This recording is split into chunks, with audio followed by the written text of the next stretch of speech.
rien ne prédestinait Nadine l'Hôpitalier à cette vie exceptionnelle.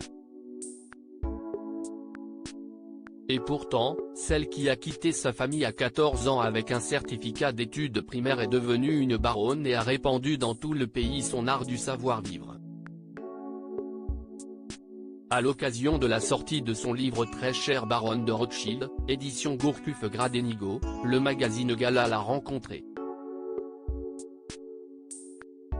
Une entrevue sous le signe de l'élégance et de la sincérité.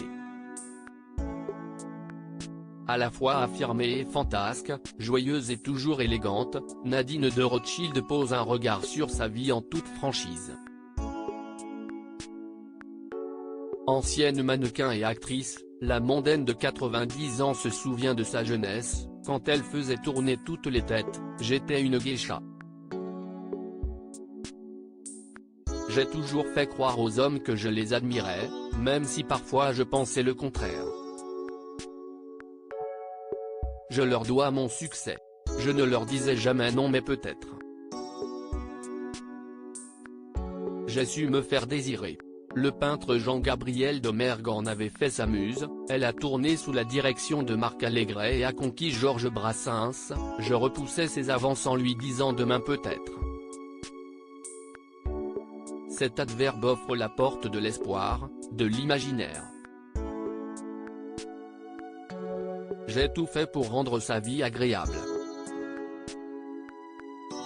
Viendra alors la rencontre avec son époux, le banquier et baron franco-suisse Edmond de Rothschild, qu'elle rencontre en 1960 lors d'un dîner chic. On s'est fréquenté pendant 3 ans avant de s'unir. J'avais alors 30 ans, ce qui n'était pas jeune à l'époque pour se marier, confie Nadine de Rothschild.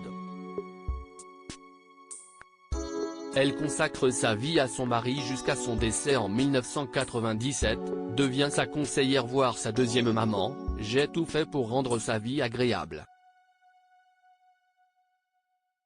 Je m'occupais de nos 14 maisons, je l'accompagnais partout et on recevait beaucoup. Et puis à sa mort, je me suis retiré. »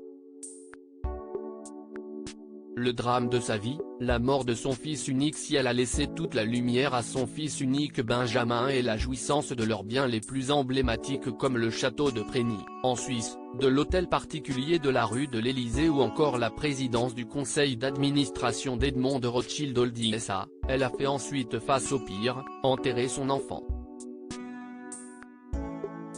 En 2021, il est décédé à 57 ans d'une crise cardiaque, laissant derrière lui son épouse Ariane et leurs 4 filles Noémie, Alice, Ève et Olivia. À l'évocation de son fils disparu, ses yeux brillent mais ne pleure pas, elle qui ne veut pas imposer sa douleur, aussi violente soit-elle, aux autres. Mais elle partagera son regret, celui de ne pas lui avoir consacré plus de temps. Retrouvez l'intégralité de l'interview dans le magazine Gala du 9 février 2023. Très chère baronne de Rothschild de Nadine de Rothschild et Eric Janssen aux éditions Gourcuff-Gradenigo.